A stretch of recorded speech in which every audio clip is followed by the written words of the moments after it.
Gervonta Tank Davis, obviously one of the biggest names in the sport of boxing. I would argue he's the biggest name in the sport of boxing. I don't know who's even coming close. Ryan Garcia is up there, but I think that Ryan Garcia hasn't really had the performances to back up being the face of boxing. So I'm gonna go with Tank. You know, obviously Canelo makes a lot of money, but I think right now, because he's not fighting Benavidez, it's kind of hurt him in some sense. So, you know, Tank's still a very popular fighter. Fighting a guy like Frank Martin, let's don't get me wrong, that's not exactly the fight that we wanted to see. We all want to see him against Shakur Stevenson. We all want to see him against Devin Haney. He's fought guys like Ryan Garcia.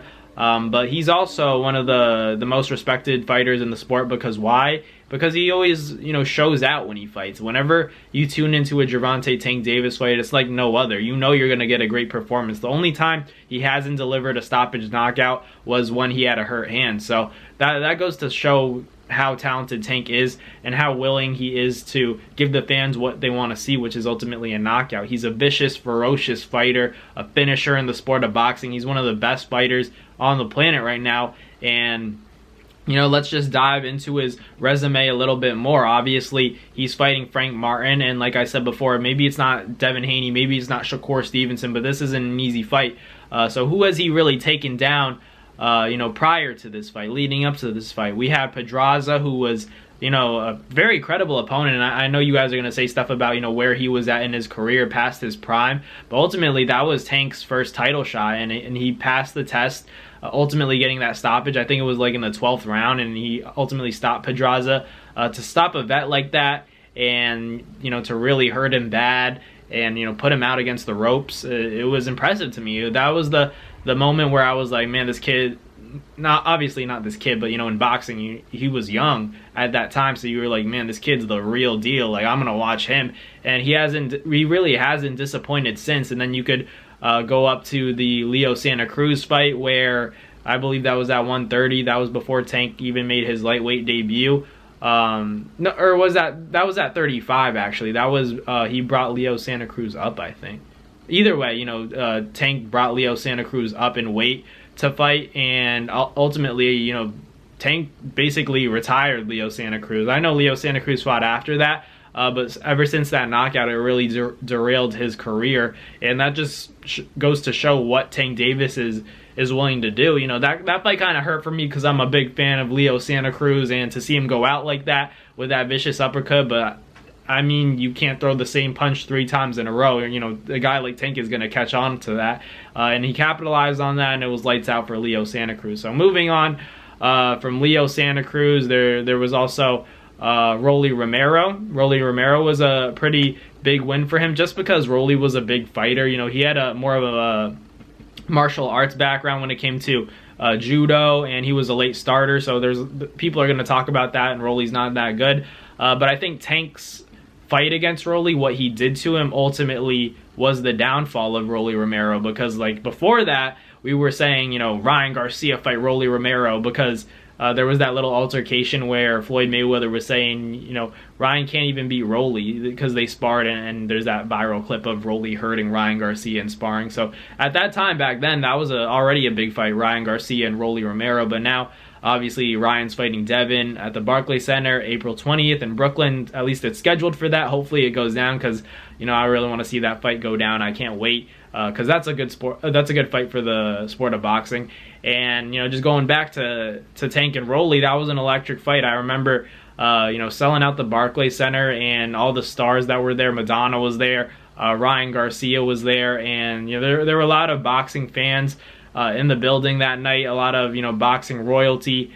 Floyd Mayweather wasn't there, but I think it was because it was like, you know, Mayweather versus Mayweather, because Rolly and Tank both have good relationships with Floyd. But, you know, back to the actual fight, we saw Rolly Romero do a good job. You know, Rolly talked about being drained at 35. That's why he's ultimately fighting at 40 now. But still, in that fight, he looked very strong, physically much bigger than Tank, and Tank was still able to get him out of there. And, you know, Rolly did his thing for 4 to 5 rounds, but when that 6th round came, you know, Tank kind of caught on to what Rolly was trying to do. He was very patient in there and just waited for Rolly to expose himself, leave him open for a shot, get a little too overconfident, got Rolly to overcommit, and then Tank capitalized with that left hand, and he got it out the way. It was a clean shot.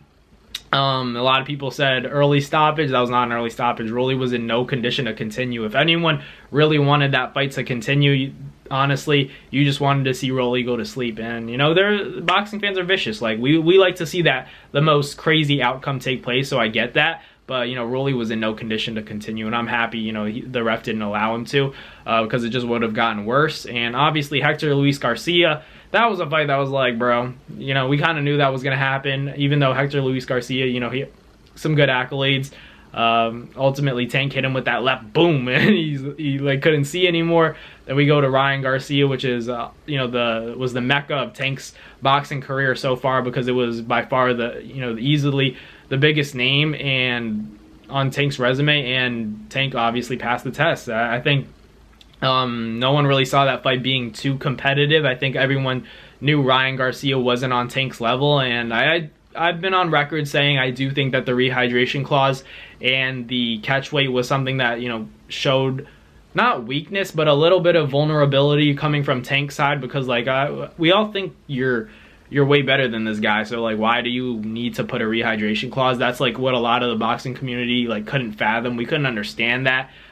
This should be a walk in the park, so why does it matter? But I understand Ryan Garcia is a big dude, so like you got to be smart. He got that Mayweather blueprint where he knows that in order to be the best in the sport, you have to dictate. You have to put things in your favor, be smart about things, especially when it comes to the negotiation process. When you're the A side, it shows. And Ryan Garcia, respect to Ryan, he was willing to make those sacrifices, but ultimately in the fight, he let his fire and his traditional style get the best of him. He just said, you know, he's even talked about it in post-fight interviews where he just said, I wanted to fight. You know, he thought he hurt him. He's like, I don't want to wait anymore. He doesn't want to be a boring fighter.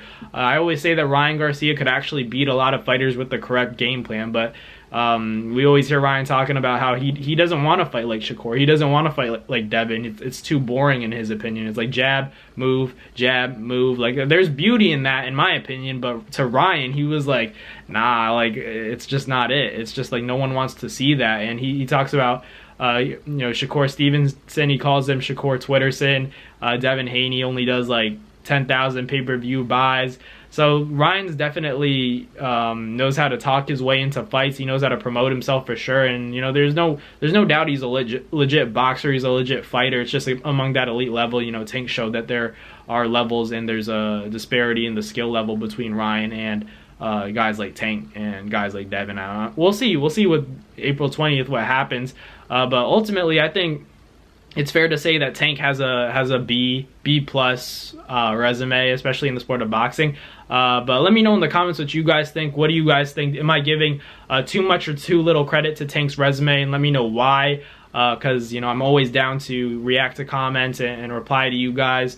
And let me know in the comments, you know, who you want to see me do a resume review of next. Do you guys want to see Devin? Do you guys want to see Shakur? I could do that and cook that up for you guys easily. But let me know in the comments what you guys think. Thank you guys for watching. Like, comment, and subscribe. And I'll catch you guys next time. Peace. That's going to do it for another Nads Fight Media video, guys. Thank you guys so much for watching. It's been your boy, Mandabong, with another video. Hope you guys enjoyed it all. Thank you guys for the constant support. Salute to y'all always. It's been your boy.